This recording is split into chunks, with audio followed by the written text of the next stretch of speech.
Meant for an adult audience. LoveLine may contain sexually oriented content. Listener discretion is advised. LoveLine with Adam Carolla and Dr. Drew. Hey, everybody, it's LoveLine. Well, not just LoveLine, the best of LoveLine. Oh, yes. Which means those words just ring excitement into my body. You cannot call in because, well, you can, but there's going to be no one to answer the phone. Right. We're all home enjoying ourselves. Yeah. All right, so enjoy the best of LoveLine. Got pulled over by the cops today. Good times. What city? Hollywood. Oh, go on. Hollywood, well, I didn't even really get pulled over. I just got that roll your window down. We're going to have a talk at the stoplight. You got the red lights. You got the rollers. No, slid up next to me. Oh, he slid up next to me and gave me the roll the window down.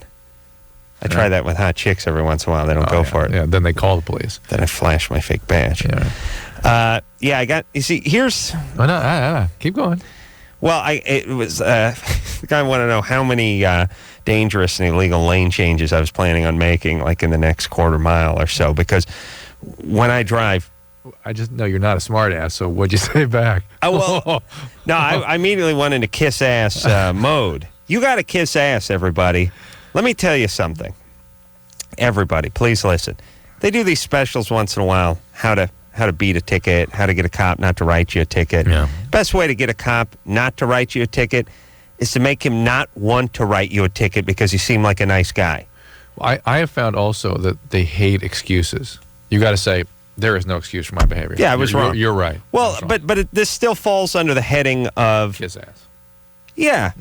Here's what I mean. If you have to discipline somebody, and oftentimes we all get in this position where you have to tell somebody they can't get in line, or they got to go to the back of the line, or they can't come in, or they can't do this, or they can't come back without their ticket stub, or whatever you do, Drew, when you do that mercy killing stuff you do at the hospital, or whatever it is. Nobody wants to do something they don't want to do to someone they like. Right.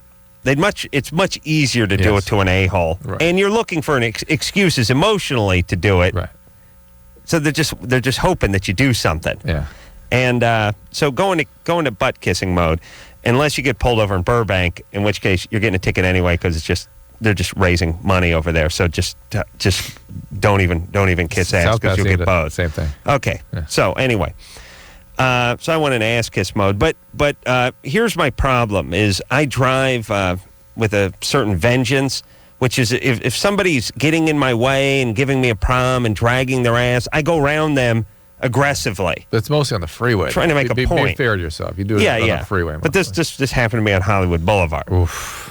I did two like crazy zigzag acceleration moves and then missed the light as I was accelerating and had to like almost lock the brakes up and then the guy you're passing drives up next. Then yes, I always love that one. Then I noticed out of the corner of my eye a black and white just parked right next to me, and I'm thinking to myself, boy, I wonder how much of what I just did he saw.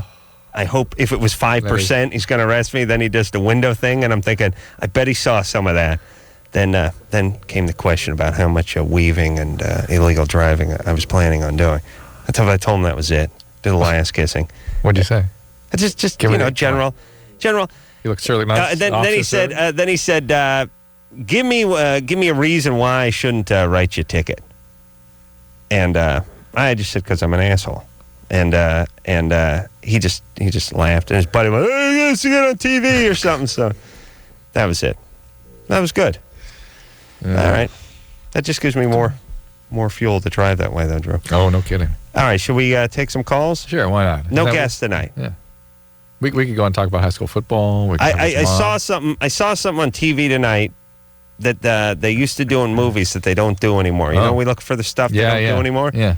Buddy of mine brought up the other day the cold shower. Don't hear about the cold shower anymore. Yeah, time to take a cold shower. Guys got to take cold showers. Woman getting right up to the point with this lady, but then she shuts him down. He's got to take a cold shower. Yeah. That's been replaced by beating off, I believe. But here's what they don't do in movies. That, by the way, was a euphemism for beating off. I was watching that. I got home tonight. I was watching that Schwarzenegger movie, Commando. Yeah. And there's that part where they hit him with the dart.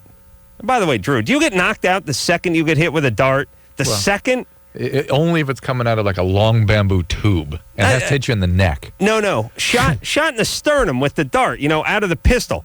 boom, and the guy just fall over. It's like, don't you clutch yourself for a second? Does your breathing change? Like, Listen. you immediately when the dart hits There's you, nothing like that. there nothing exists that It way. has to go intravenously. It has to go right into a large vein, and you can't do that. So I'm saying these movies, it's like the guy pulls the pistol out, Yeah. holds it to him, and it says, have a nice sleep. Boom, and the guy's out before he hits the ground. No, everything in film is true. So. All right, well, they're moving it along. So when Schwarzenegger wakes up, he's chained to the table, sees this old Vietnam vet buddy of his, and he's like, McBride, I thought you were, and the guy goes, dead. And I realized they don't do that in movies anymore where the guy goes, I thought you were, and the other guy finishes with dead. Right. They used to do that in every third action movie. Yeah. Not anymore. Now they let him finish the sentence. It's a little uncomfortable beat. They go, I thought you were, and they, dead. But the guy who started the sentence finishes it. Notice that, Drew? Yeah, interesting. Good one. Laughing time is over. Ksenia? Ksenia. It's pretty good. Yeah, I'm in the gay straight alliance at my school. You're what? I'm in the gay straight alliance at my school. Gay straight alliance? Yeah, What it's is like the it's coming a club. together of the gays and the straights. No, well, yeah, it's like a club. We try to like raise awareness and stuff. Gay straight alliance. Got For it. Gays and straights? Gays and straights. It's GLBTQ squared. Oh, Jesus Christ. Is this a private school? No, it's public. Oh, man. They gotta get those vouchers going. This is calling from San Francisco? In the area, yeah. All right. You're 14? Yeah. Listen, shouldn't they be teaching you goddamn kids to fill out checks and envelopes and things like that instead of the gay and that's straight true. alliance? All right, so what's going on? What's your question? Well, I want to go to this event for the GSAs, and it's like Gay in the straight city. alliance? Yeah. And I mean, it's like from early morning to like late evening. Yeah. Now you're 14. Oh yeah, I don't care who it's for. They're going to have an issue with it. exactly. It so could be for the sort of the No, they would let me church go. alliance. they would let me go, but You're- they're pretty homophobic. Like I just told them about the GSA, and they're like, "Why would they have that? What is that?" You know, Well, wait a minute. Are you lesbian? I'm bisexual. You're bisexual? You're a lesbian. And Drew, please. And you told your parents about the gay straight alliance? I vaguely mentioned it. I was like, because my friend's a president, and I was like, Well, now, what do you mean you're bisexual at 14? How do you know what you are at 14? I don't know. I've gone out with girls, I've gone out with guys, and yeah. Okay, all right. And I know. okay, and your parents? My parents, I vaguely mentioned, I was like, yeah, my friend runs this club and she wants me to join. They were like, I don't think you should join. Why would they have that sort of thing at school? And yeah. All right, so there you go. Is this sanctioned by the school, the gay straight alliance? Yeah. So you join if you want, and if you don't want, you don't. Well, I see, understand. because I want to go to this and I just don't know what to tell them. What's the event? It's for all like GSAs, because there's like a network of them in schools, and you go and they like teach you Oh, like it's a huge glory hole event. What do they teach you? like how to better run your club, because we're having issues. Like our clubs are like not like working well. And, Why? What's the problem? well, there's not many members. A lot of people are like afraid to join and stuff like that. Good. What do you need one for? Just do your goddamn homework and go to college, would you? I do. Oh my God, I'm a good student. All right. But I mean, I don't want to like lie to them and go, yeah, we're going to the movies and shopping from like. No, it sounds like you're an assertive person. You've already sort of breached the topic with them. Your orientation has nothing to do with this. It's a group that you sort of admire and you have friends What do you in. mean her orientation has nothing to do with it? She's gay and straight. She's Yeah, both of them. She doesn't know what she is at this point. Look, It's she's not- it's not screwing be- with her parents. Why are you screwing with your parents? I'm so not screwing with my parents. You're not? No. You love You're a them? lesbian. No, I'm not. You love your parents? Yeah. You respect them? Yeah. They're good to you? Yeah. What do? They both work too much? My mom lost her job a little while ago. All right. Your dad, what's he do? He's a professor at Stanford University. All right. Everything's good? Yeah. And he's the one I'm sure they instilled these values in you from a young age. And now it's payback time. Now it's coming to term. All right. My mom like took me to the parade on Castro and stuff. The gay parade. Okay. All right, cool. listen. They All right. they listen. They But they're cannot. not cool with me though. Okay. That is BS for them. They cannot hold you to one standard and the rest of the world to another. That's ridiculous. You go ahead and But she's Your values, your she's values. 14. Maybe they don't want her gone for 14 hours. That's what I told her. I said they wouldn't be happy if she went to a church group for 14 hours. But she said, no, they're cool with that kind of thing. So fine. Search yourself. Go do it. You have friends. You're a social. You value these things. Those are your values. This is what adolescence is deciding who you are and what your values are. Mm-hmm. That's it. Go on. I, by the way, don't think she's bisexual. She just sort of I declared think she kind of wishes she was. she wishes she was, exactly. Because she's hanging around a bunch of fruitcakes and she wishes she had some angle. And it's easy for a girl to sort of technically call herself bisexual because all she has to do is screw around with a chick a couple of times after a few wine coolers, and now she keeps her bisexual card going for another year, but they're not really that into it. But she wears it like a badge of honor because she's in San Francisco and she's with a bunch of progressive folks over there. All right, good. I don't like any of those groups, by the way. I don't like You don't like groups, I don't period. like groups. Yeah, I don't like any groups. Well, and I don't like any groups at school. And You especially don't like groups that write letters. I don't like groups that use vowels, that write letters. I don't like any of that stuff. And I don't like that there's so much stuff at school that kids aren't learning. They should be learning just life fundamental stuff, just filling out how to address an envelope properly. Football. Do it for a whole year. How to fill out a check. I didn't learn anything in high school except for ceramics. Jim? Yes. What's up? I was in the medicine cabinet at my girlfriend's house the other day, and I found a prescription that's not hers, and I was curious on what it is and if I should be concerned. It's not hers? No. Doesn't have her name on it? No, actually the label's pretty worn out, like it's an old pill capsule or whatever. So it could be hers. It could be, yes. All right. What is it? And it's, I can't pronounce it, but it's Skelaxin. Yeah, that's a Skelaxin. That's a muscle relaxant. It's no big deal. It's nothing to be worried about. Kind of weird. How old is she? She's 19. Has she had any sports injuries or back problems or anything? No. Kind of a weird thing for a 19-year-old to have in her drawer, but it's not addictive and it's not a serious medicine. It's not very strong or anything like that. No, it's a muscle relaxant. What are you worried about, Jim? Well, it's Tim. Oh, Tim? Yeah, well, I mean, it's not hers, and I just want to make sure she wasn't. But you don't know it's not hers. Listen, he's right. One of the ways you can learn more about anyone than almost any other way is to look in their medicine cabinet. You learn a lot about someone. You find out what medicine. I know, but he doesn't know it's not her medicine. I know. It doesn't matter if it's his or not, hers or not. It's a lightweight, relatively medicine.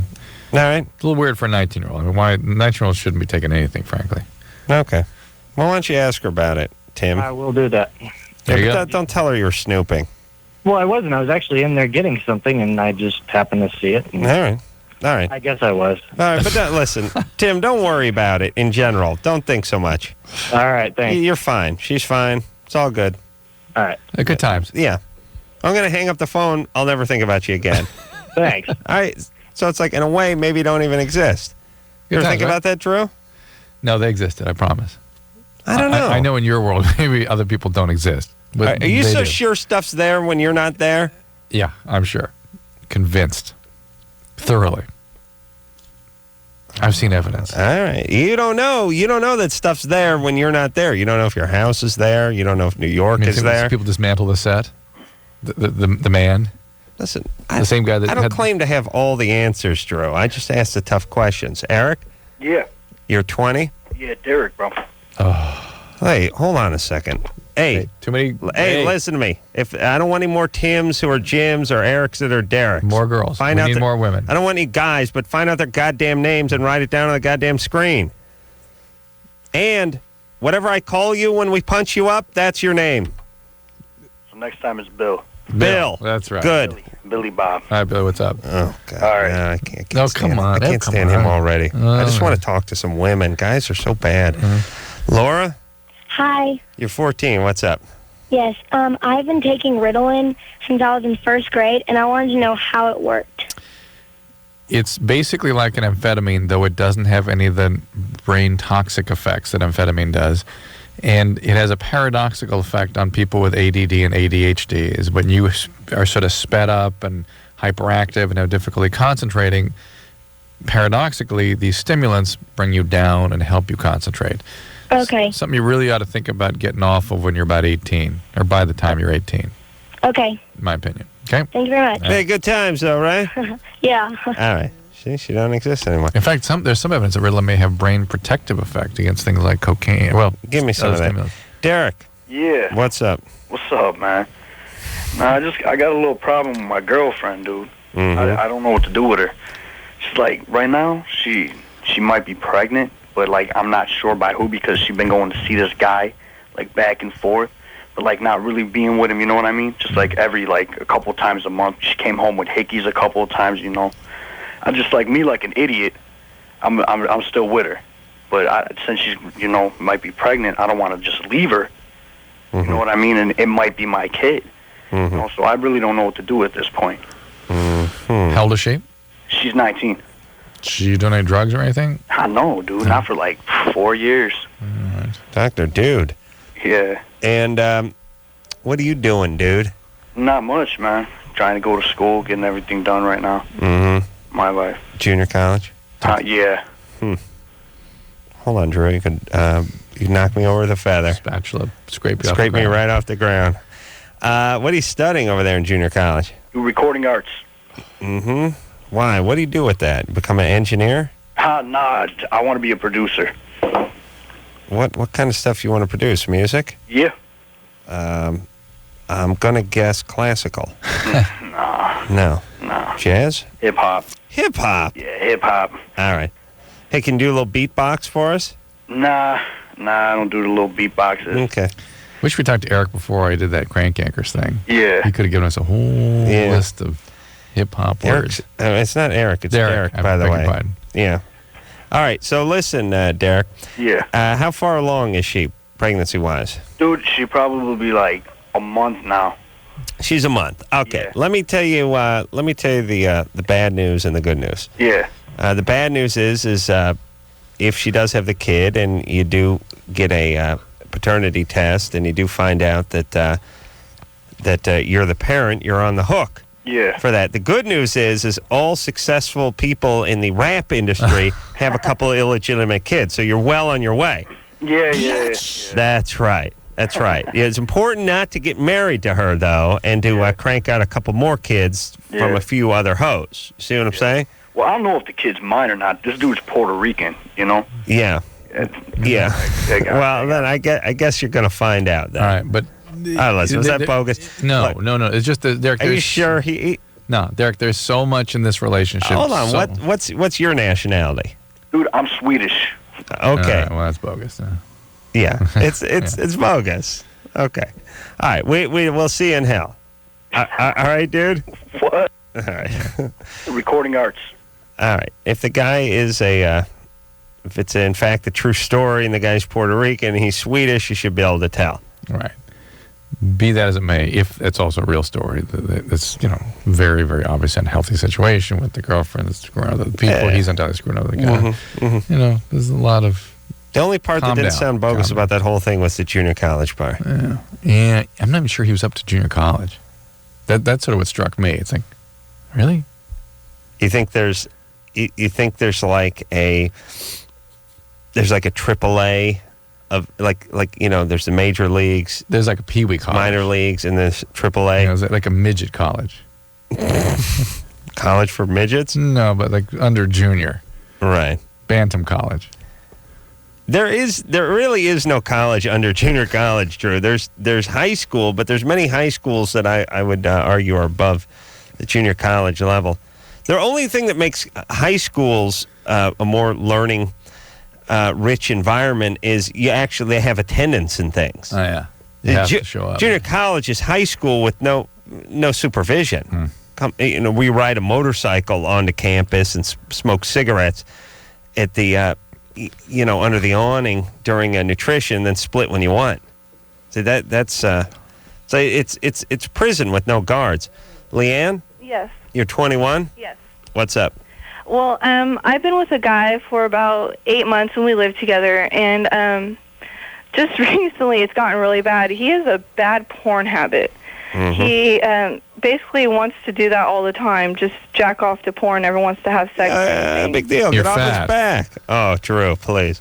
Is Drew right? What? Are you a big gal? No, I'm not that big. What size are you? Let me see. I weigh 160 pounds. I'm 5'8". Hold on a second. Let me do some... You're overweight. Drew, please. Yes, I am about 30 pounds overweight. I was on bed rest this past summer. Why? Hold on. What went bed rest for? Actually, my doctors still don't know, but I have some condition with my uterus. Ooh, were you sexually abused growing up? Yes, I was. There's that condition with your uterus. How did I know that magically? Well, overweight with a painful uterus equals sexual abuse. Let me just do the radio math. 5, 8, 160. I got 5'5" and 15 16ths and 177. You're overweight. All right. Well, now hold on. Let's get to Leanne. So, Who Leanne, sexually abused you? My brother. Oh, boy. did you tell your doctors about that history? Yeah, I believe they know. No, you got to make that explicitly clear to them. That's a very important part of this pelvic pain thing you've got. Okay. Okay, that puts it in a different context. Okay. And you may have to spend less time in bed if they know about that history, and the treatments will be kind of different. And I don't trust this boyfriend of yours now. Before I looked up to him like the Messiah because all the porn he watched, but now that you come from this troubled past, I worry about your decision making as an adult. Is he addicted to anything else, or had he been? Just to drugs and porn. just Drugs and porn. Just drugs. Nothing else, just drugs. Okay. Yeah, he's not. He doesn't do that stuff anymore. He does smoke weed, but it's Yeah. mainly porn. All right. Well, here's what happens when people that particularly stimulant, well, I guess more often than not, in my experience, opiate addicts too. When they get off those things and try to get by on marijuana maintenance, it's not enough. Okay. They will start engaging in sort of criminal type activity. They'll start stealing stuff, and they'll start getting going on the sexual addictions. They have that part of their brain needs to be stimulated in extra physiologic ways after they've triggered the disease of addiction, unless they get into recovery programs. He's chipping with the porn. He's chipping with the porn. Yeah. He's replacing it with the porn. What kind of porn does he like? Mainly internet porn. I don't mind looking at it with him, but just I can't do it all the time like he does. Internet porn isn't really a type of porn. It's just porn delivered via the internet. Lesbians, just girls on girls. Mm-hmm. Girl on girl. So okay. That's the type, I see. Yeah. Very good. Well, but right. Leanne, he's going to get worse with this, too. There's going to be more consequences from it. He's going to spend more money on it. There's going to be a lot of things that happen because of it. He needs to get going. If there's a lot going on here, obviously. You need to make sure your doctors attend to the fact that you're a victim and a survivor of sexual abuse. Number two, if you want to get him motivated to make change, one of the things that I've found more than anything else gets people who have addiction problems to get going is for the partner to get involved in a codependency program like Al-Anon, something like that, and get a sponsor and work the steps. He doesn't think he has a problem. You getting a sponsor in a codependency program, that may motivate him to make change. What's this guy do for a living? He runs a press. I see. He works at a printing shop, yes. Printing shop. Okay. This guy's a loser. Plus, he's probably got ink all over his penis. Right? No.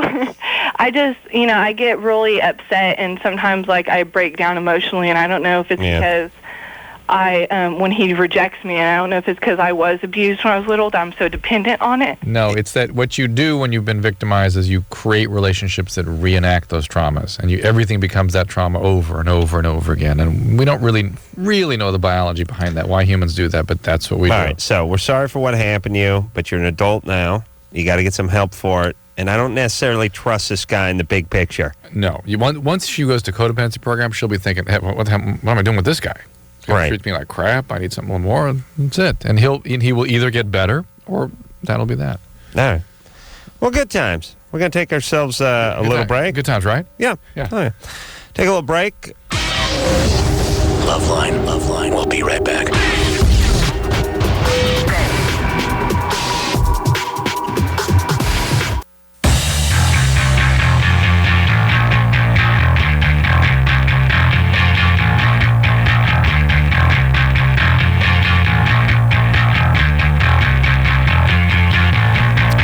Hey, everybody. LoveLine. I'm Adam. That's Dr. Drew.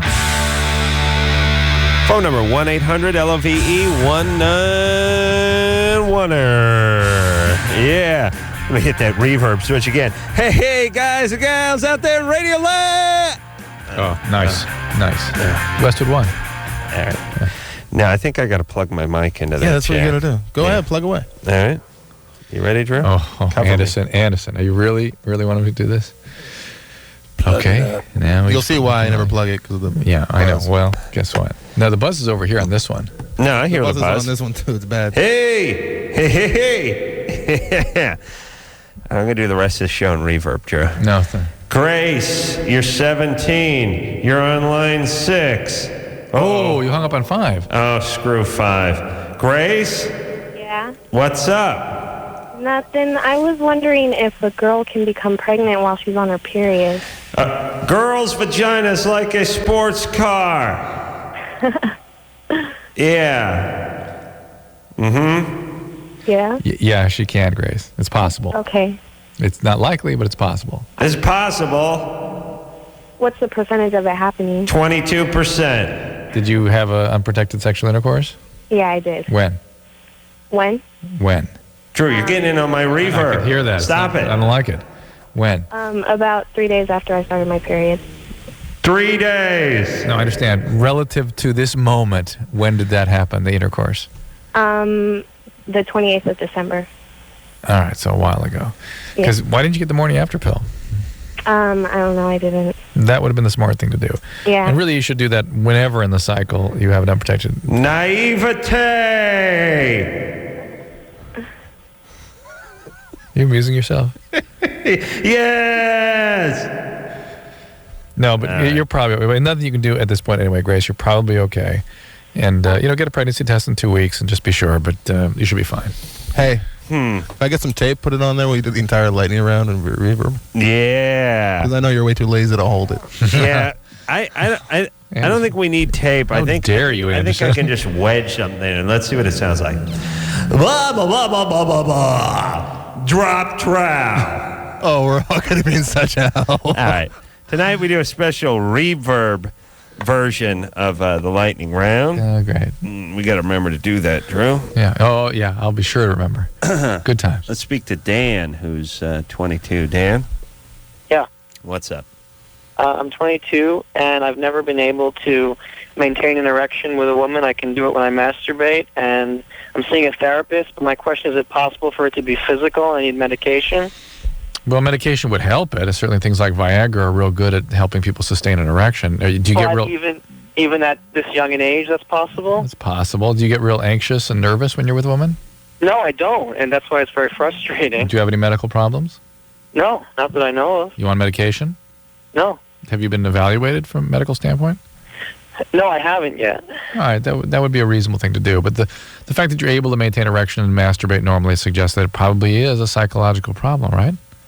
Because that's what I thought, but I wanted to ask you if it's always possible. It's possible there's a medical component to this, and it's always important to get that evaluated. Yeah. What kind of a doctor? Do I just go to my regular doctor? A regular doctor, generalist. No, any doctor can do this for you. Yeah, but it's probably not because everything's hooked up and it works. It works when it's not confronted by a female, though, right? Exactly. How often you beating off? A lot. Well, maybe that's the problem. Maybe beating no, off. because I've tried, stopping to see if then it'll work, and it doesn't. Do you have a girl? Yeah, I have a girlfriend. You do? Mm-hmm. And you cannot maintain an erection with her ever? Not to the point of ejaculation, no. So you're able to penetrate, and then you lose the erection after a while? Exactly. How long before you lose the erection? Sometimes pretty quick, sometimes not so quick, but quick enough for it to be frustrating. How many minutes on average? How many? I would estimate about 6-7 minutes. I'm really not sure. Okay. All right. 2, 3. Yeah. Drew has difficulty comprehending this because he's a man of supreme passion. Supreme. You understand? Okay, but now what about oral sex? That I can't get to the. I can't. That doesn't work for me either. No erection with the oral sex? It may get erect for a very short time, but oral sex is probably even less. No. But you're telling me you don't get anxious. You're not aware of any symptoms, any feelings that you're having. I sometimes may experience a little bit of physical kind of like tensing anxiety, but not too much. I mean, I'm excited about, I'm excited about sex. I'm ready. It's not anything like I'm nervous about the experience at all. Gay? I'm sorry? Are you gay? No, I'm not gay. All right. Maybe your penis is. You ever catch it sniffing other guys' asses? No, I've never been even remotely attracted to a okay. male. Because one time I took my penis to the park. Oh, well, that must have been a disaster. Well, all the other penises are like, I. Get it some exercise, let it run off some of that ball weight. Dig out for some gophers. Try to dig down the mole holes. This is when I was living in an apartment, and I didn't like the idea of keeping my penis, even though it was a small penis, cooped up in the apartment the whole time. You know what I'm saying? Well, it wasn't an indoor penis. What are you going to do? Yeah, it wasn't. No, clearly. It was small, but not indoor penis. Was not raised as an indoor penis. I understand. On the other hand, now that I live up in the hills, I don't want to let it out, especially at night, because there's coyotes. Well, you get all those cattails in there and stuff.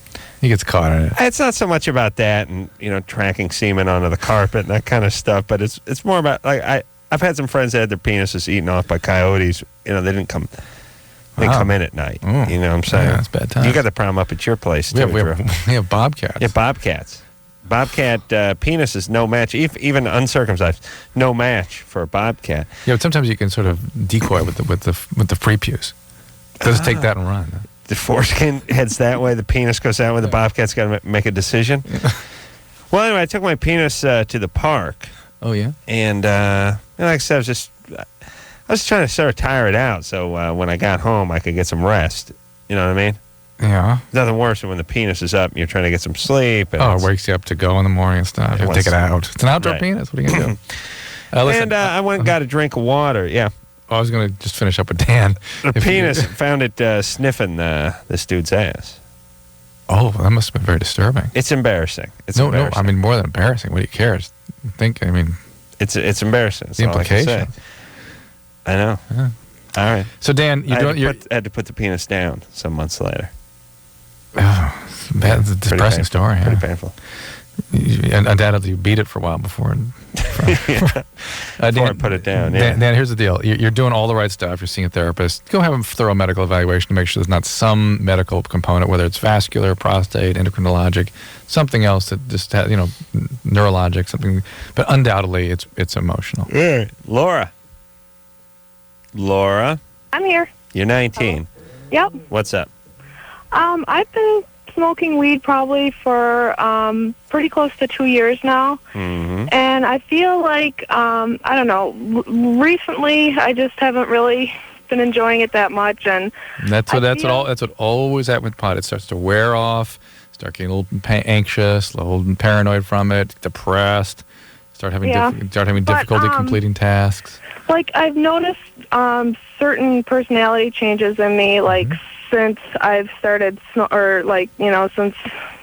started. Mm-hmm. And I was just wondering, like, if I were to stop, would my personality change back, or is it like... What do you have, irritability and that sort of thing? Yeah, just, I find that I'm, like, really lazy now. I don't really have a sense of money management anymore. There's absolutely no doubt that it blocks, though, the initiation of motor activity. You have lots of good intentions, but they never get actualized in any certain sense of getting up and doing something. That's what pot does. It blocks that mechanism neurologically. So yeah, after about 6 months, things do tend to return to normal. But that first 6 months can be very treacherous, and you really do need to be monitored during that. I would suggest you get involved with MA. And marijuana addiction is not something you can just stop. You will go back, and it's kind of tough to stop too. So go get involved with MA. What is that noise? I don't know. He stopped it. Yeah, I did hear some conversation. Yeah, some like all right. But Laura, take this seriously. You're at sort of a critical crossroads in your life, trying to get stuff together here. You're young. Don't let this destroy you right now. Okay. Thank you. Good times. Let's take a break, Drew. Yeah, I gotta go pee. Ooh, early. Are you okay? It's about time. You must really been upset about that penis episode. I had mixed feelings about putting it down. 10:36. Whoa. Well, don't we normally... Aren't we supposed to go at 37? 38. 38's when we're supposed to go? Yeah, it's never happened, by the way. Oh. Have we ever gone at 38 ever? We have? Twice. Thank you. Okay. I No? thought it was supposed to be 37. If we talk about it for another 51 seconds. No, let's go. All right. All right. All right, we'll be back. LoveLine. 1-800-LOVE-191. Back in a minute.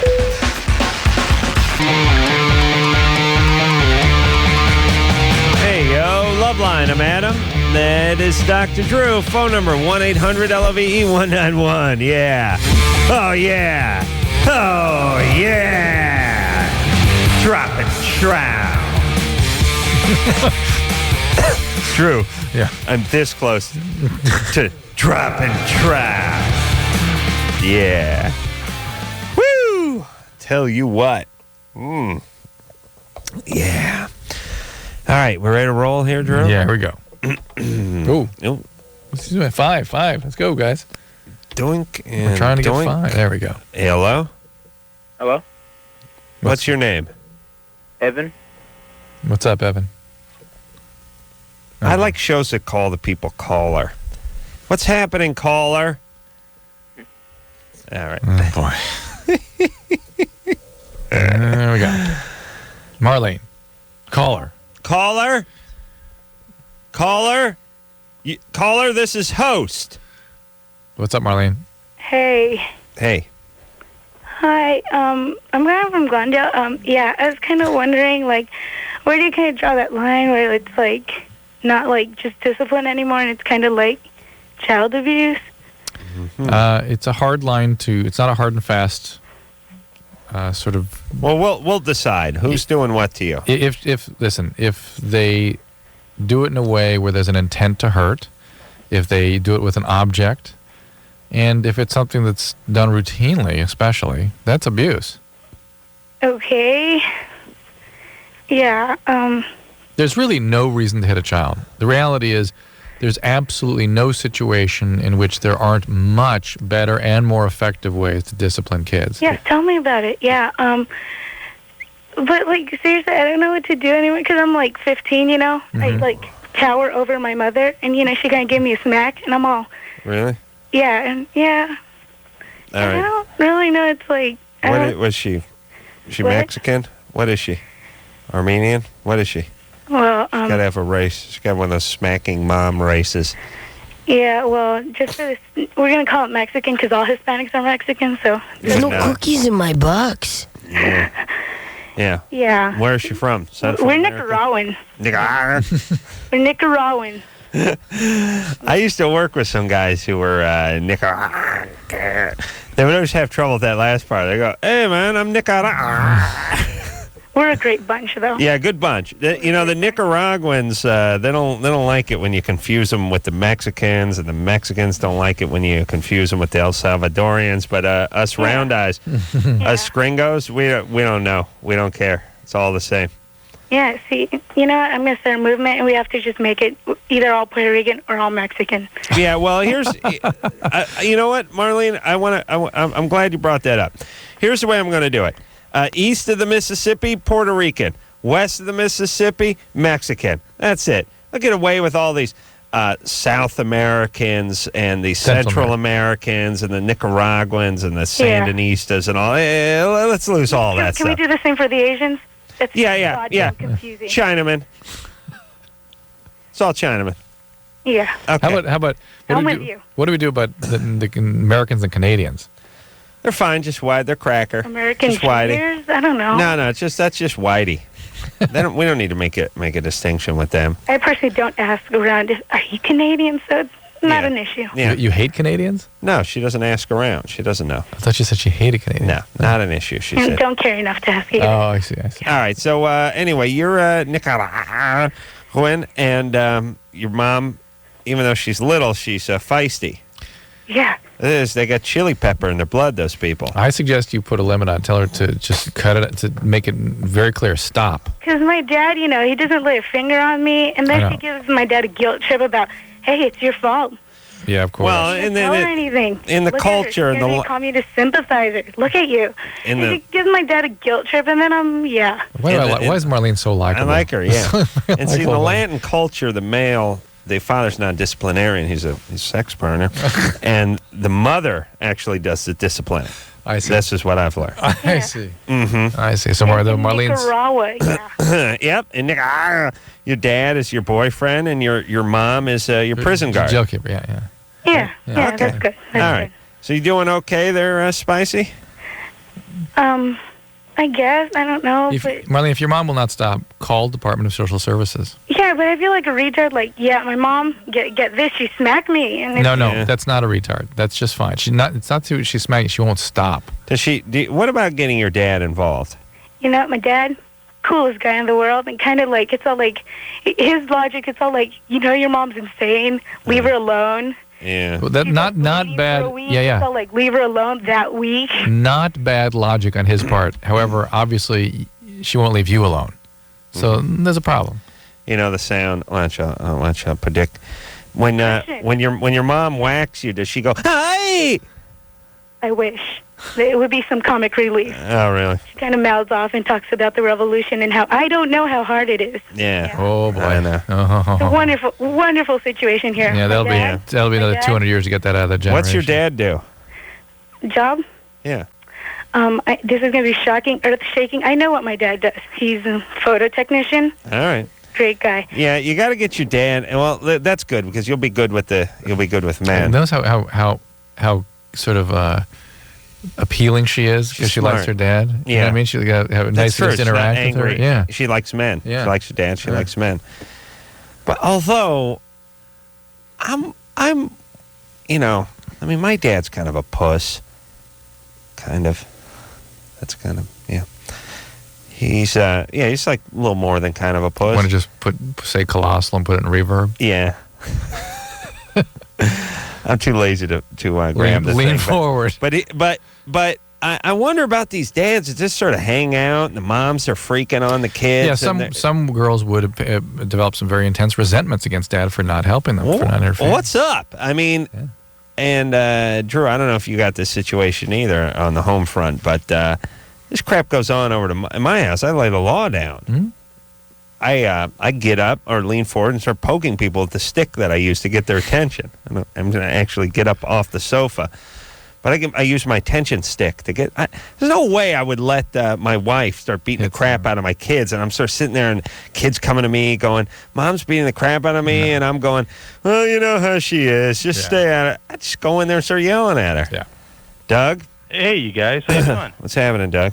Hey, not too much. Hey, man, I wish you guys were around when I was a teenager. Yeah. Are you using a telephone or a microphone? It's a regular telephone. I'm at my job right now. Wow, Listen you to that. sound good. Whoa.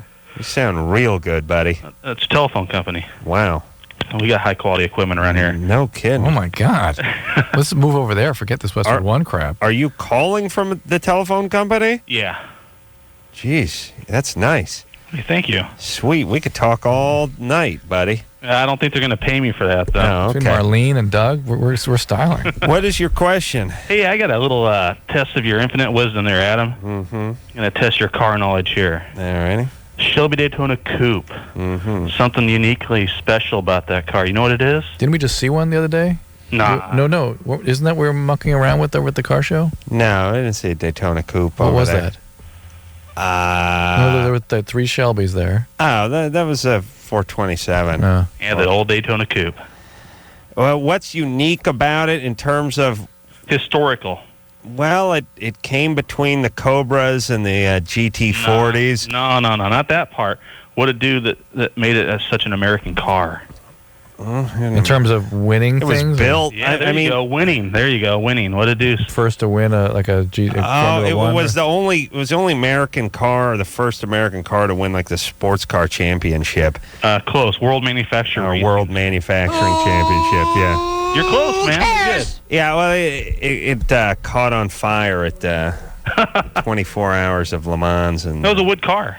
It was all built off of wood. With the aluminum body on there. Yeah, it's a pretty hot car. You caught on fire, Le Mans? It caught on fire, yeah. Yeah, they were only 6 of those built. I was just wondering about you're pretty darn knowledgeable, so. Oh, thanks there, Doug. Yes, I do know a fair amount of those Shelby Daytonas. It's a nice car. You know the thing that's crazy about those race cars, and I know everyone has these sort of fantasies, go back in time kind of stuff. But, yeah, they built like 6 of those cars. They've done this a lot of cars. And then they campaigned them in like, I don't know, 65 or 66 or something like that.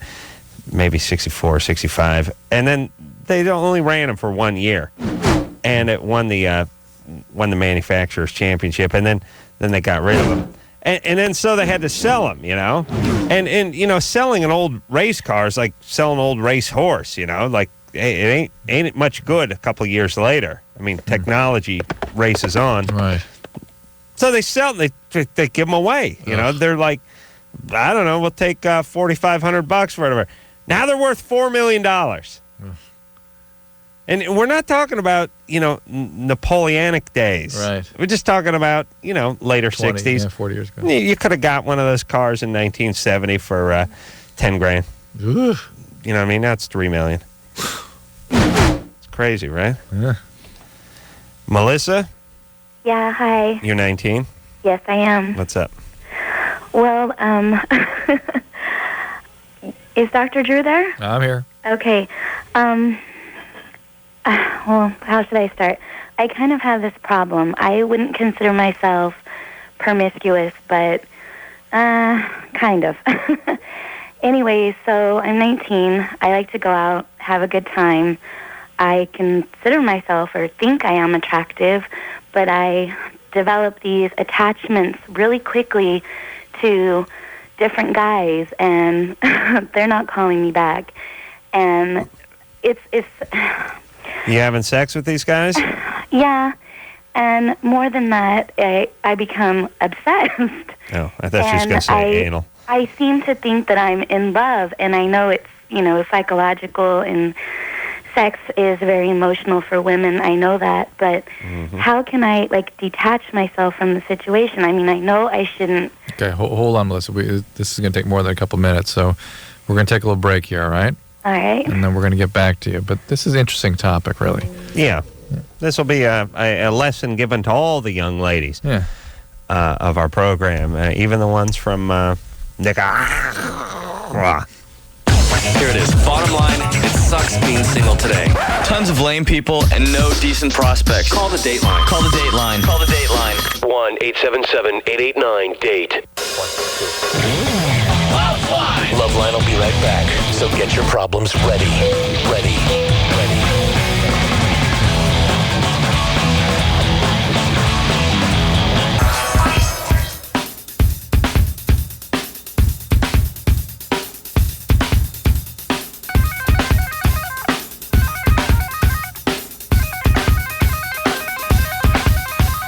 Hey, everybody, it's Loveline. I'm Adam Carolla. That is Dr. Drew.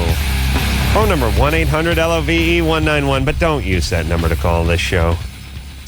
We are going to turn it around this hour, Drew. Okay. Yeah? Yeah. Yeah? You ready to rock, buddy? I'm ready, dude. All right.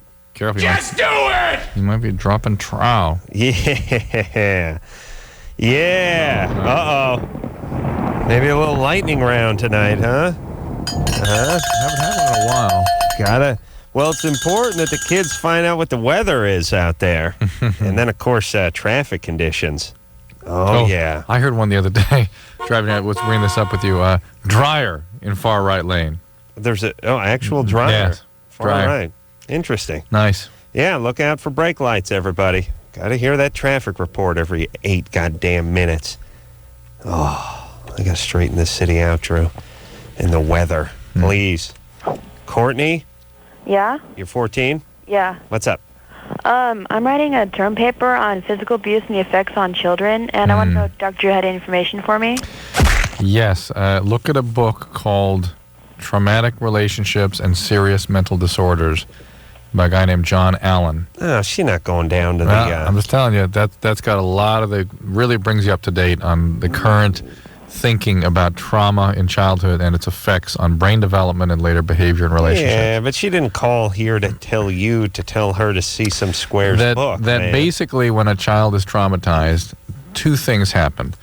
One is the child being threatened with the possibility of destruction and powerlessness at the hands of somebody that they rely on for safety is so overwhelming that the brain kicks into a mechanism where, in order to deny that possibility, the child takes a position that they caused this to happen. They're still in control now because, after all, it's because of them being so bad that they caused this adult to attack them in this way. Well, we do hear lots of adults that we talk to say, well, yeah, my parents gave me a whooping, but I brought it on. Right. I acted out. Right. The reality is that children do not cause parents to lose their ass, that the parents are just out of control. Your parents never hit you, huh?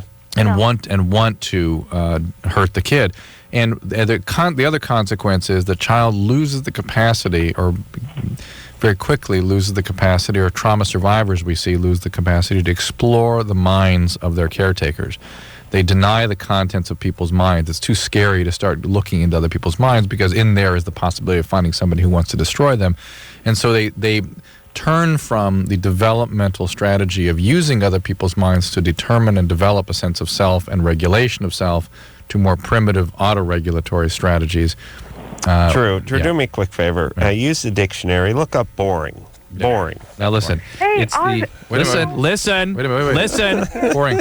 Here's my picture. Boring. Oh, it's a here in the big dictionary. glossy picture of Dr. Wow. Drew. Thank you, Adam, for making me look this up. Yes, a little surprise for you. Thank you so much. All right, really read boring and see if you're defined there. Courtney. Wait, real quick. Tara just asked if Drew's face is really in the dictionary.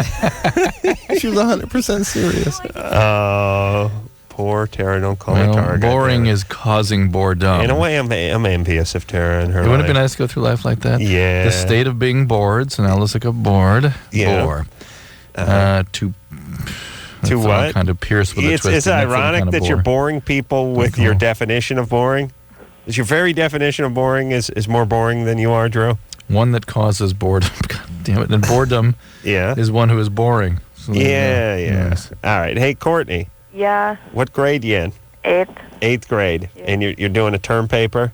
Yeah. How many pages does it need to be? 8 to 10. 8 to 10? Yes.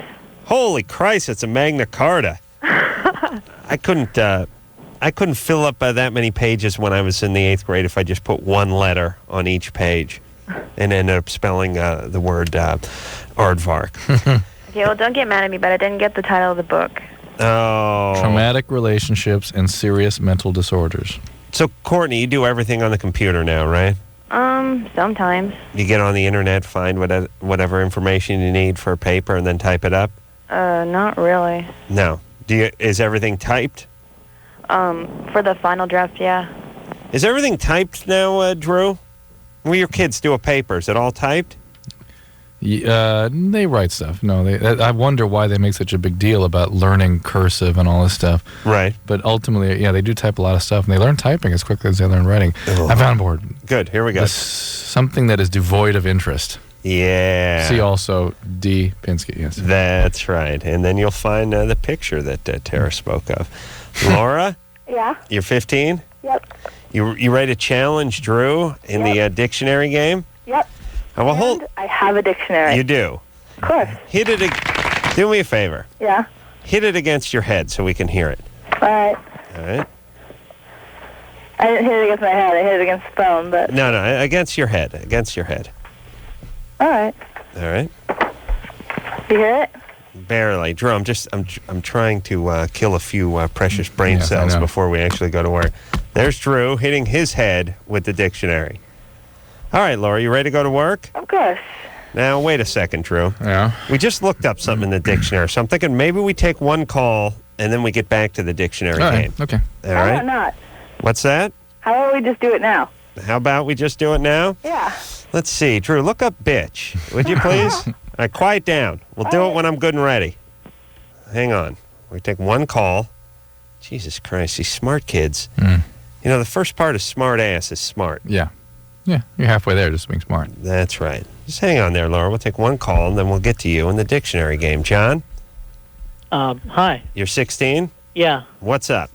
Well, see, my girlfriend and I, we've been going about 5 months, and, I want to, give her oral, and, she feels like she's ready, but there's something about the idea that's kind of uncomfortable for her, and I was just wondering if you guys have any ideas on, how to make her feel a little more comfortable. Yeah. I'm Wait just a minute, wondering that what, doesn't sound like a wine what cooler. his expectation is of us. You want her to feel more comfortable receiving oral Let from him. you? Let him do it. Yes. Yeah. But it's not her performing it on you. No. It's you on her. Right. Has she ever done it to you? Nope. How does she feel about that? She would be more comfortable doing that than otherwise, but not very comfortable. You know what? with that She's not ready for the whole thing. Yeah. This is not the right time for her. How old is she? 16, same as me. Yeah, she's not ready yet. Okay. Don't push things too hard. You guys been together for how long? 5 months roughly. 5 months. And John, you're a virgin? Maybe. Yeah, I can hear it. I can hear it in your voice, buddy. That's cool. Nothing wrong with that. You got a girl. He's deflated. Oh. You got a steady squeeze. Adam, I thought I pulled. What What are you guys doing? What are you guys doing now? Just making out, feeling up the sweater, that kind of stuff?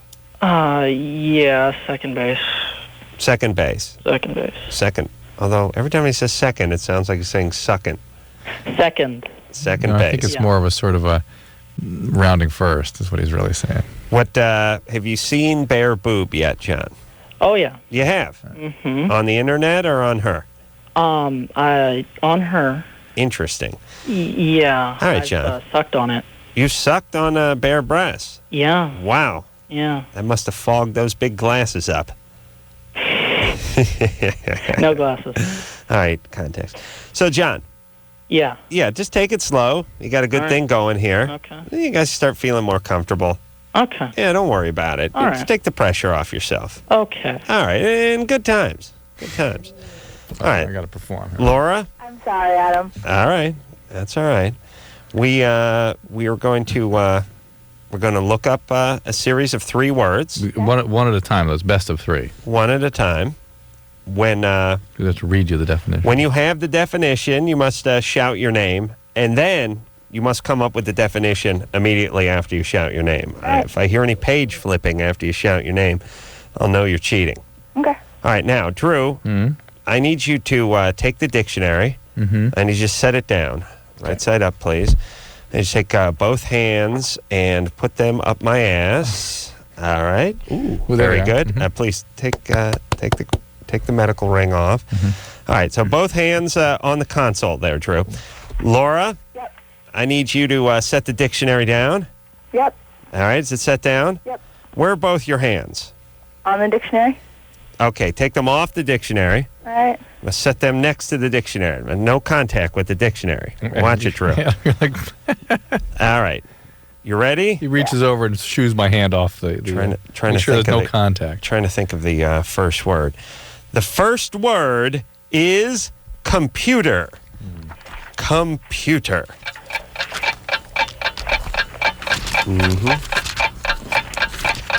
Well, Yes, go. a device that computes, That was especially good. a programmable electronic machine that performs high-speed mathematical or logical operations, or that assembles, stores, or correlates or otherwise Blah, blah, blah. processes information. Oh, lucky guess. Yeah. Could anyone get bored working with a fascinating computer like you? All right, so, Drew, you're 0 for 1, buddy. Okay. Laura, that's just the way you do it. You yell your name out, and then the definition. Okay. All right? Yep. All right, we're going to move down. Formidable opponent. We're going to move down the dictionary. Or maybe not. I don't want to give away too much. Laura, you're not touching the dictionary? Not anymore. All right. The word is reconcile. Reconcile. I'm pretty sure virtual Adam could handle this, too. Think so? Yeah. Okay. I got it too. Go, Laura. To establish a close relationship between, to settle or resolve. She got it. Oh, boy. She got me. I got my finger on it though. Drew, go ahead. Oh, to restore to friendship or harmony. Uh-huh. Day late and $1 short. Let's look up sweep. But just, Yeah. yes. Swept. Just for the sake of entertaining myself, let's try one more. Although Laura's clearly taken the best 2 out of 3 How does she do so competition. quick with that dictionary? I understand even. She's has little fingers, and they're able to manipulate the dictionary very quickly. Also, she probably has a Pro Series dictionary, whereas Drew just has a crappy, bad 60s Westwood And One what style. would a Pro Series dictionary be? I don't know. I haven't worked that out yet. I'm guessing the pages are treated with Teflon. It's probably a easy flip cover, that sort of thing. No, it's pretty old, just regular Webster's. Regular Webster's. And bang it on your head one more time so we know it's there. All right. All right. There you go. That sounded like the desk. No, that was. I hit on my head, then it fell back on the desk. Okay, good girl. All right. Now, I'm trying to think if I should come up with an easy word or a tough word. It wouldn't be fair, though, for me to pick one that she didn't know how to spell. Drew. No, it's okay. Try me. Oh, really? Yeah. All right. I'm trying. I may not know how to spell it either. Well, I don't. If you two don't know how to spell it, I certainly don't know how to spell it. Yeah, but you're not the one looking it up. All right. Let's say hydrogenated. Drew's moving with a certain vengeance now. Well, go. To combine I'm on the right page, but I can't do it that fast. subject to the action of hydrogen, especially to combine an unsaturated oil with hydrogen to produce a solid fat. That's off the top of her head, Drew. I just got to add hydrogen to the molecule. Laura, you are the champ, my friend. And that one I got too fast, too. Yeah, right? I mean, Drew was moving. She was still faster. Wow, Laura. You're sharp, my dear. Thanks. Congratulations. You in high school? Yeah, Just 10th grade? 9th grade. 9th grade. And taking Drew to school. Wow. Yeah, how you doing with the fellas? Okay. All right. Looks and fast dictionary finger. Can I ask Drew a question? Mm-hmm. If somebody, like, let's say there's some girl, or I guess who's anorexic, does that mean necessarily that they have a controlling parent? It does not mean that necessarily. Trauma survivors also commonly get eating disorders. Okay, and what about, like... But very commonly, a common sort of classic parent of an eating disorder patient would be an intrusive mom. A mom who just doesn't identify the child's separate needs and is intruding with her own needs upon the child, and it can come across as controlling.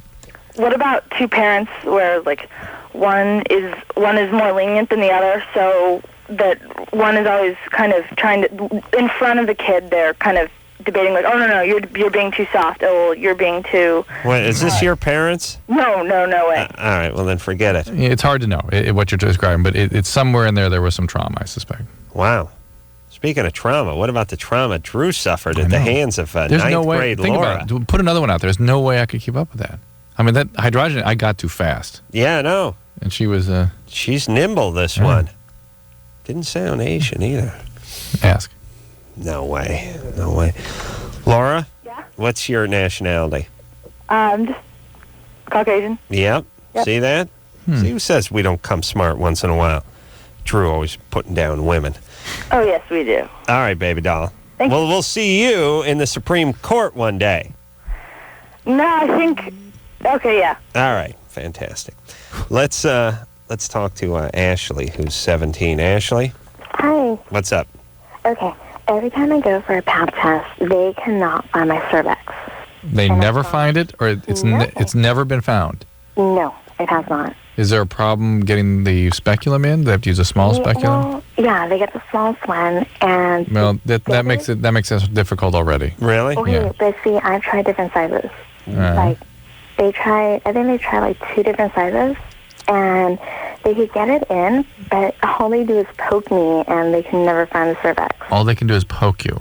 Yeah, because they're like looking for it, and it hurts. But I mean, they're like, oh, we can't find it. Come back next time. True. The speculum is that duck-billed device. Right, It basically is a spreader, right? No, it opens like a duck bill. Well, it spreads, goes in, and then you spread it. Yeah, okay. Right? Yeah, I think that's spread being sort of lateral spread, but it's up-down spread. Oh, it's up-down? Yeah. Well, it's not lateral. They put the thing in... And then it opens like a bill, like a duck bill, literally. Yeah, but I thought they would put it in sideways and spread out that way. It seems to be the direction it's going. No. Let me show you. Huh. Getting the picture out here. Hold on one second, everybody. Seemed tough to feed in. Did they put it in sideways and then turn it? No. It's got a lip on it. So you put it in and you catch the cervix. Yeah. You catch this side with the longer lip and this side with the other, and you open it, and this flips down. Yeah. So now you're looking straight at the cervix. More great radio from Dr. Drew. Showing me the big anatomy But book. you see what I'm saying? Yeah, but I'm saying, how do they get it in there? They got to put it in sideways and then turn it. It's like putting it... No, it's flat. It's pretty flat. It just goes right in. Slips right in. Really? Isn't it like putting a shoehorn into your shoe sideways? No. No? It fits. I understand what you're thinking, but it's not that wide. All right. So anyway, never But never their found problem the is with her, cervix. they're not using a big enough speculum. They can't get that in. And then it's probably a retroverted uterus, so they can't clip it and flip it over. Right. It's flipping way back. Yeah. Okay, because I'm due in 2 months. You're due in 2 months. Yeah, I'm going back in 2 months to try again, they said. And this is a gynecologist, or what kind of doctor are you seeing? Well, it was... It's a heating and air guy, Drew. It's a what? Oh, I not a don't know. gynecologist. It's not a gynecologist. It wasn't a gynecologist. It was someone at the clinic. So All right, whatever you need to see a gynecologist. Okay. That was like a nurse practitioner or something. You need to see somebody who's used to really doing an exam. Yeah. Let's talk to Jenny, who's 18. Jenny, Yeah. what's up? Okay. Okay, you know how guys always say that their penis is going to get off, and they're just going to commit suicide? What? Their penis is going to be cut off. If their penis is going to be cut off, then they're going to commit suicide. Guys always say that? Adam, you always say that. Anyone who knows me knows. Yeah. Yeah. That's the way I feel right now, because I just had a kid. I've been with this guy for 4 years, and my kid is 3 months, and now I can't orgasm, and I could before. So I'm, like, really freaked out, and I've already been stressed, everything's building up, and then this is just adding to the top, and I'm like, okay, what do I do, Mm-hmm. Did you continue to have sex? By the way, hold on a second. Feel free to call the show and state your problem, but don't start with a retarded hypothetical that no one understands. Yeah. Takes the first part of your question to explain. Yeah. You know how guys always talk about they want to kill themselves? I couldn't even hear what she was saying. I still don't quite know what that was all about. What? All right, she feels like she wants to kill herself, too, because her penis was cut off. But Jenny... Yeah. You've lost your... I'm a little nervous. All right, you've lost your sex drive. Okay. Is that true? Yeah, it's because before, we used to go for, seriously, 10 hours, and I'd get a whole lot of orgasms. And Yeah, well, now you have to raise a kid. You can't just sit around having 10 sex all the Well, time. of course, but... Believe me. Look. Well, I'm on the patch.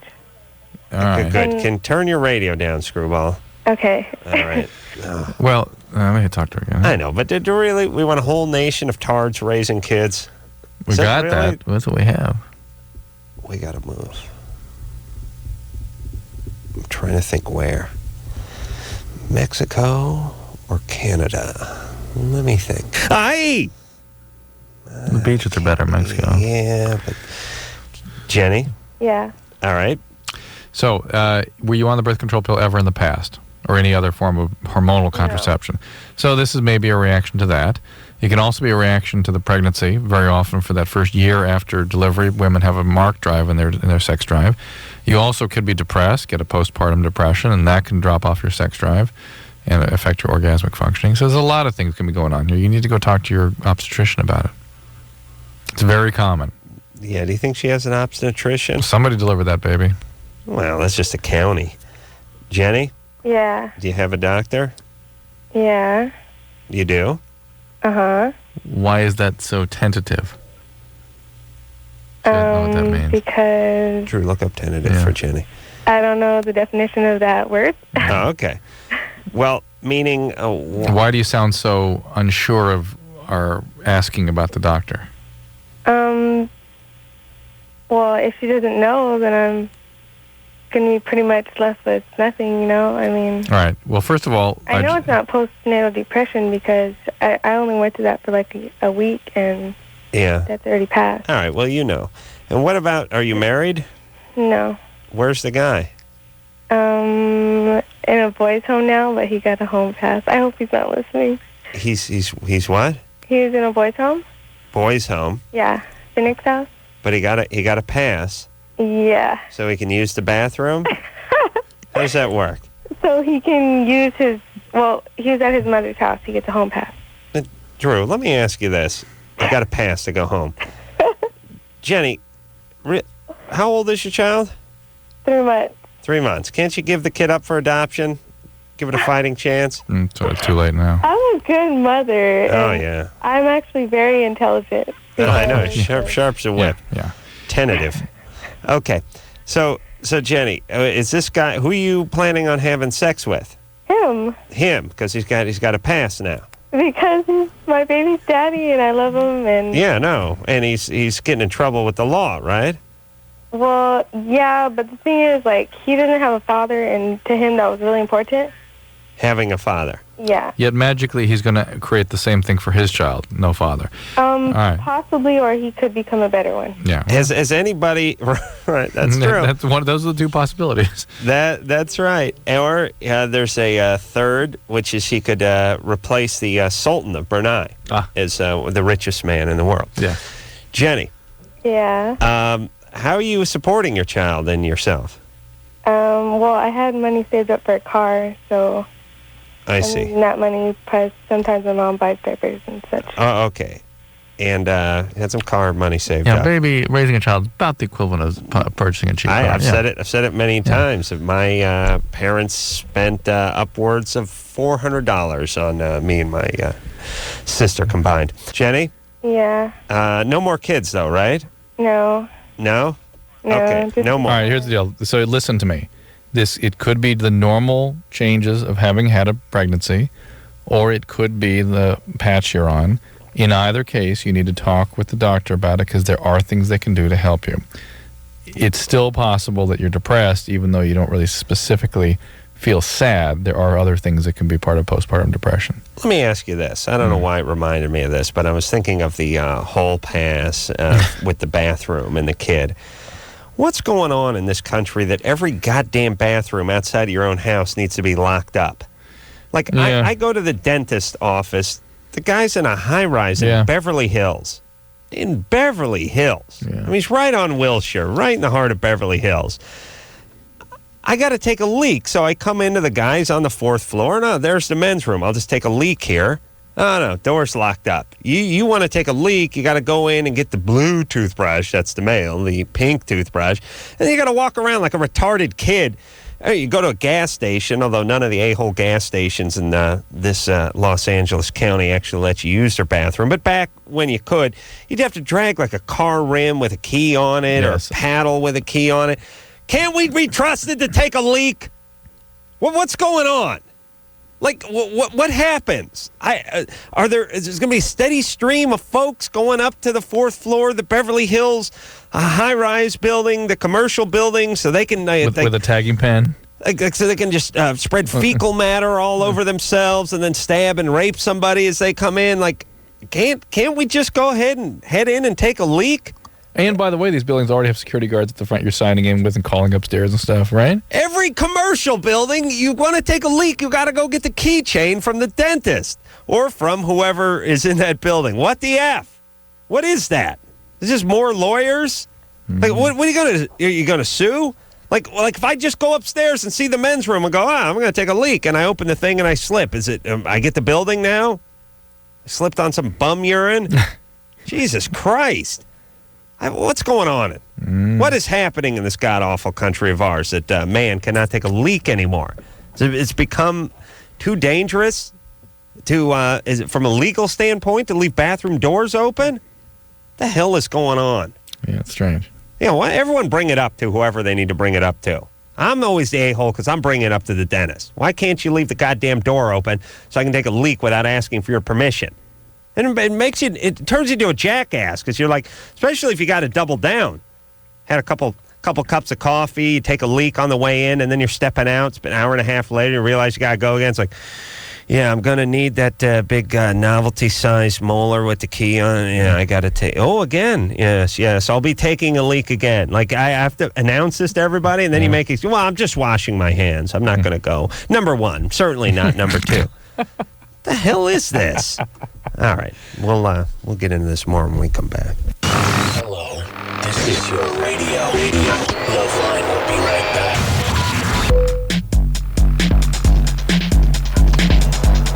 Every hour.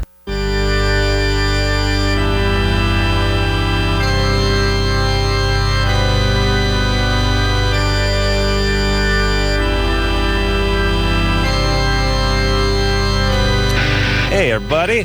LoveLine. Yeah. All-American Rejects. Yeah. I like this song. That's a little better than Ezra in it. Yeah, I miss that better than Ezra, by the way. Yeah, remember those guys? They're good guys. I do, yeah. See them make a little comeback. Them and the psychedelic furs, huh? So what was I saying? Liesl? Yeah. So 32, and you feel much less sensation during sex recently. Recently, in the past, say, 6 to 8 months. And we established your name came from The Sound of Music. I'm not exactly sure what their deal was, but All right. Never checked into that, huh? I checked into it. I've gotten a couple different answers from the family, so not sure which one's the actual. What are the other answers? My mom had a friend named Liesl, Who was named after the who movie? was named after The Sound of Music. Okay. All right. Well, close enough. Close enough, exactly. Are you on any medication? No, I'm not. Anything going on in the relationship? Maybe they were trying to name her Easel, and her parents are Asian. Or French? Liesel.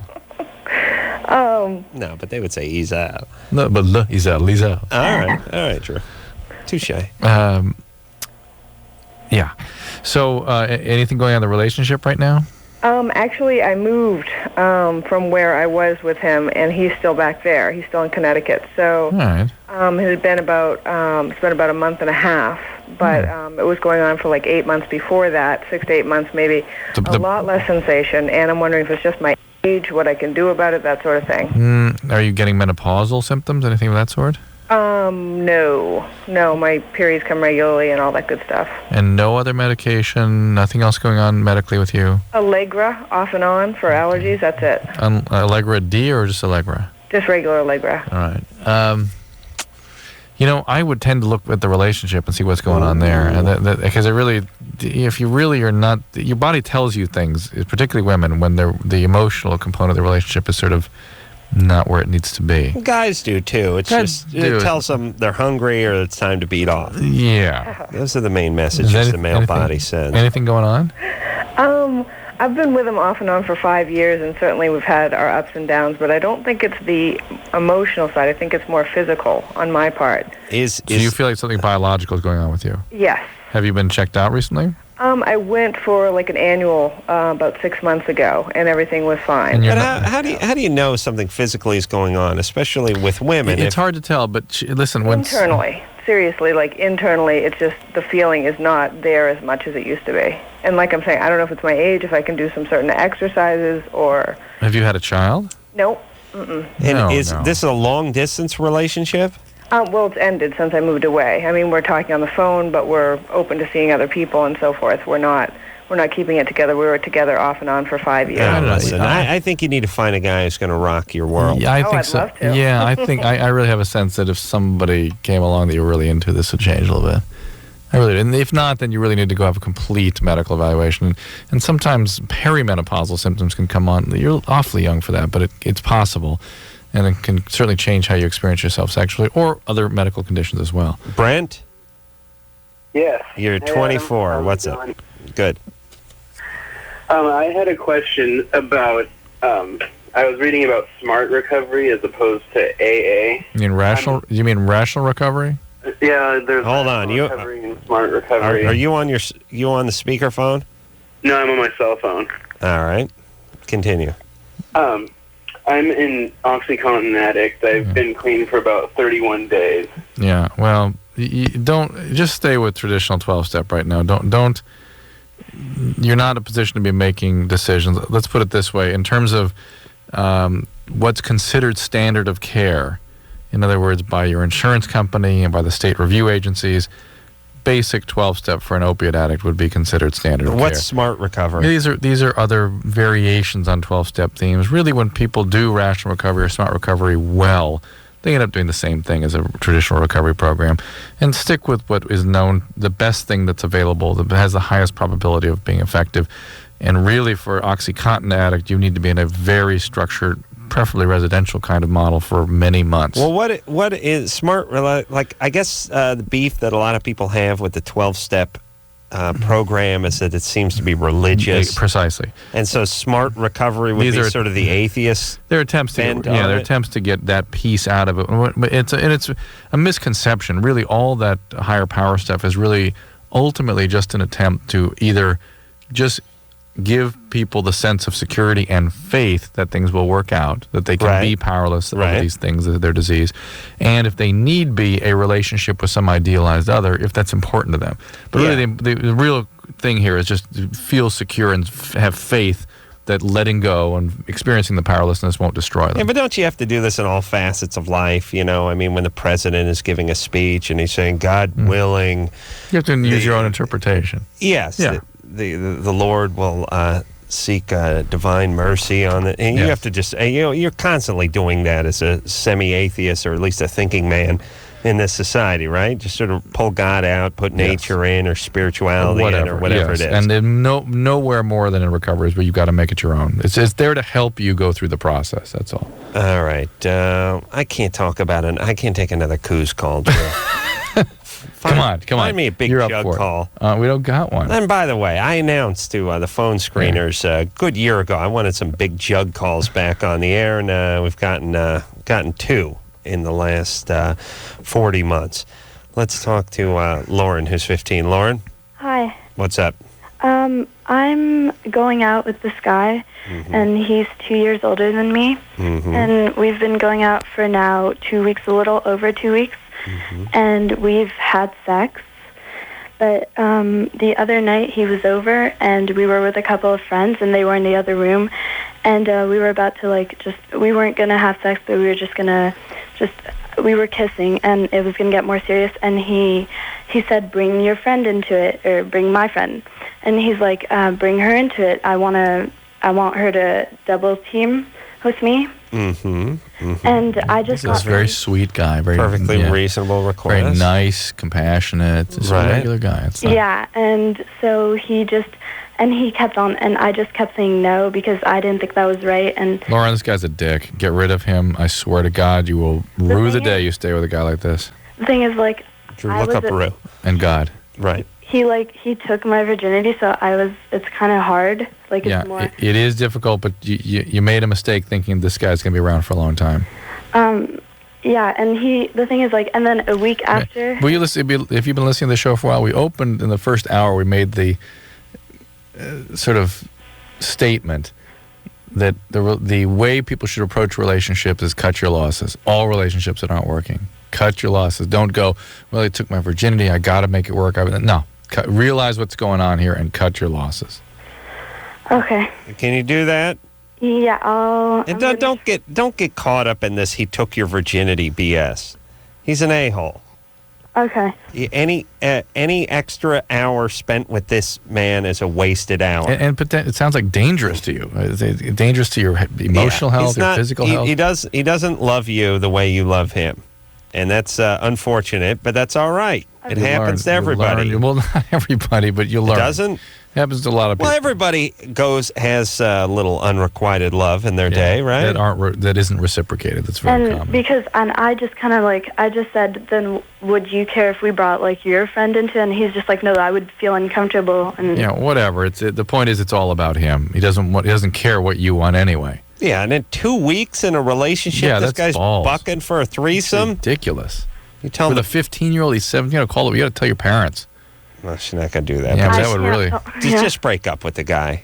Just listen to us. Okay. Drew's a genius. And so's Adam. And so am I. I only said that so Drew would say so's Adam. But he got terribly, terribly high last night. Yeah.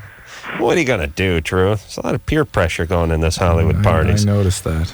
I didn't want to get stoned, but, they hand that little bong down. Was it a bong? It was a miniature bong. And why did you have to run in the bathroom to do it? They're their own house. I didn't run. Since when is galloping running? Okay, you skipped. All right. Here we go. We'll take a little break. We'll be back. LoveLine with Adam Carolla and Dr. Drew. 1-800-LOVE-191. We'll be right back. Yay, LoveLine, everybody. I'm Adam. That's Dr. Drew over there. Phone number 1-800-LOVE-191. When we left off, we're speaking to Michelle. Michelle's 32. She enjoys anal sex. Michelle? That's me. You have a boyfriend? No. Do you have trouble getting guys to do this with you? No, actually, I find that most guys want to do that. I typically will save it for someone that I really like. Save it. But it's something that you really like, though. Yeah, usually it's something that I tend to take charge over more than they do. Right.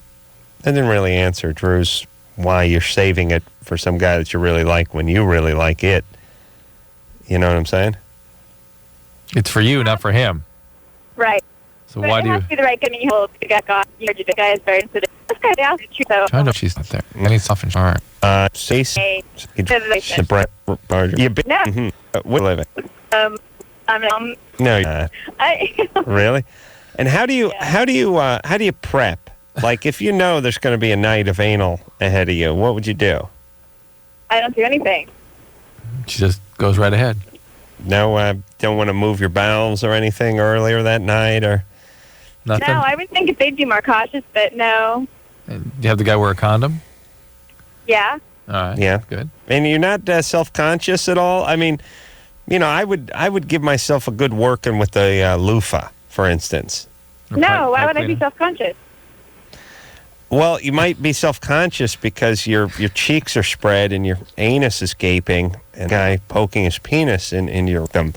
I know, but I mean, typically when you're in, everything's closed, right? Well, everything on somebody. I mean, like, put it this way. If I had a nice lovemaking session and we were done and I was going to use the bathroom, and I was going number 2, I would close the door behind me. You know what I'm saying? Well, I guess what I'm saying is that I actually like it, and I'm a little bit more intrigued as to why guys think it's such a big thing, because I'll talk to guys that are just absolutely bewildered if you like it, meaning they're always trying to get their wives to do it, or if you can take it more than once, or... Mm-hmm. I mean, I'm not a guy, so I don't know what the difference is in terms of how they feel that area versus the other one. But all right, well, some guys like it and some guys bit. don't. No guys are really way into it. Michelle doesn't track. Right. Yeah. She's not a good tracker, is she? Well, she's got kind of her own agenda going. Oh, is that what that She's is? not listening, yeah. Yeah. She keeps going back to, well, I want to know. I want to know. She wants to know what. Here's the thing about anal sex. The guys, okay, there are a percentage. Let's try to work the percentages out, Drew. All right. Anal sex. 75% of guys just basically want nothing to do with it. Yes. And not their cup of tea. Right.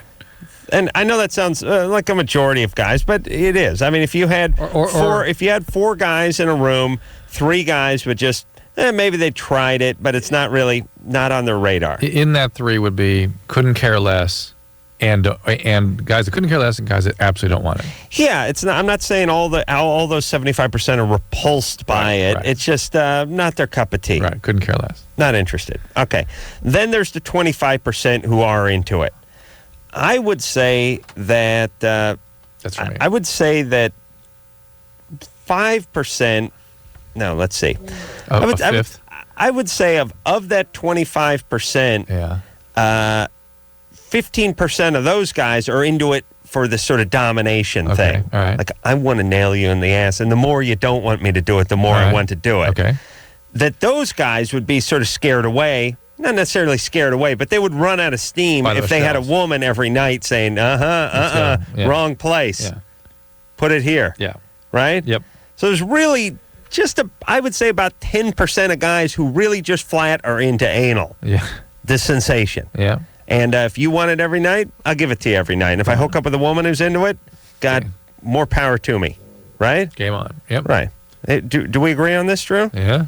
How come we always agree on our percentages? Because they're right. Yeah. Yeah. You guys hear that? We're right. Selena? Yes. You're 22? Yes. What's up? Last night you were talking about how the younger a child is, the more things affect them. Yeah. And I was just wondering, I just got divorced last month, and my daughter's 4, and how that really affects a child. And she's a girl? Yes. It will affect her. You need to get a stable male figure in her life. And she will always idealize Dad and always have feelings about herself and her self-worth based on the fact that Dad could leave. That will always affect her. But if she gets a nice... Daddy's always going to be the better parent. Well, there will always be that whole thing. He'll be idealized, but more importantly, she'll feel bad about herself because on some level she feels she caused his departure. and that will stay with her forever. And so she needs to get some sort of ongoing quality relationship with a male to sort of slowly integrate a more realistic sense of herself in relationship to a man. Yeah, it's not may not be all that bad, Selena, but like you getting pregnant at 16 or 17 is probably not a great thing. And the fact that her dad left too, Selena's, I bet. Mm-hmm. Did that happen? Yeah. All right. It's so interesting. I was watching the Michael Jackson things again tonight, and his wife, the blonde woman, that had 2 of his kids, she was like, I don't understand why people could say I'm abandoning my children. And I thought, okay, her dad was gone. She never had a dad, I guarantee it. Or he was horribly abusive, and then he was gone. Or mom departed. She had the exact same thing happen because she can't even perceive what it does to a kid. You watch Jeopardy and say that about Alex Trebek, too. I mean, any TV you watch, right? You watch cartoons and say that Bugs Bunny's parents were alcoholics. No. We're talking about that she... Yes. No, of course. Yes. Anyone who thinks that's okay had that happen to them. Because they can't perceive and they're defending it. They cannot perceive how horribly damaging it is. And Selena, that's you. Your dad left and it's affected you. You picked the same guy. And if you don't want that to happen to your daughter, Well, I mean, it was a lot healthier for me to leave than to stay with him, definitely. But you picked another guy just like Dad. And that's your legacy. And that's what you're transmitting over to her now.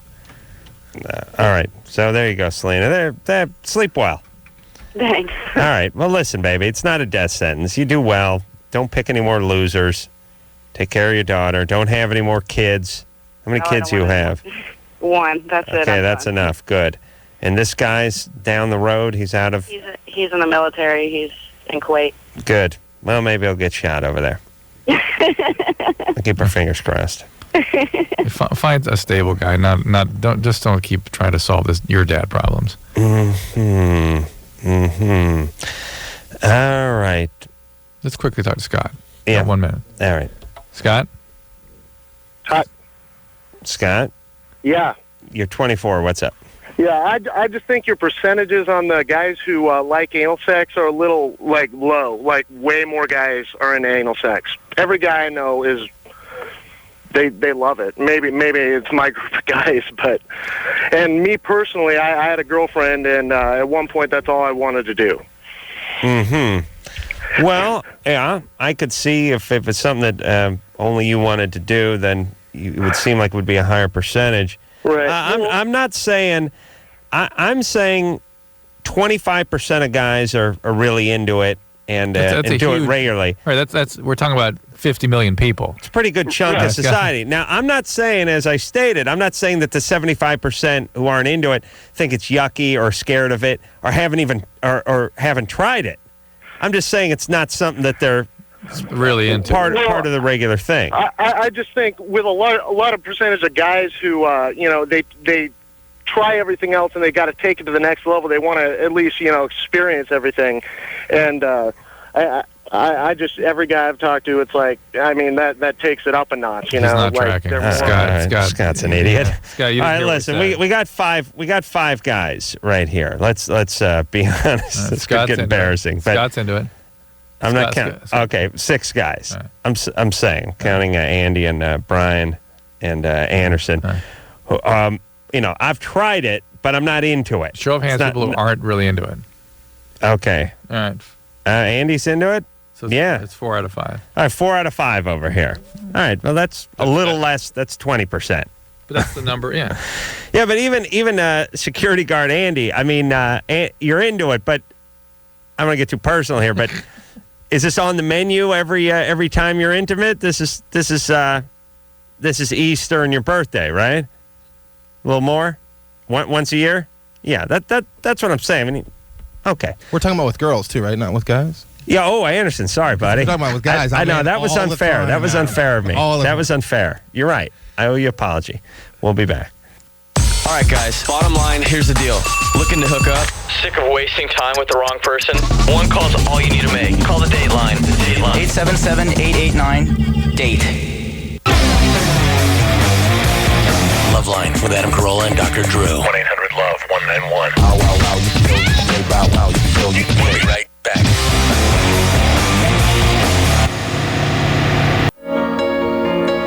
Well, that's it. The best of LoveLine.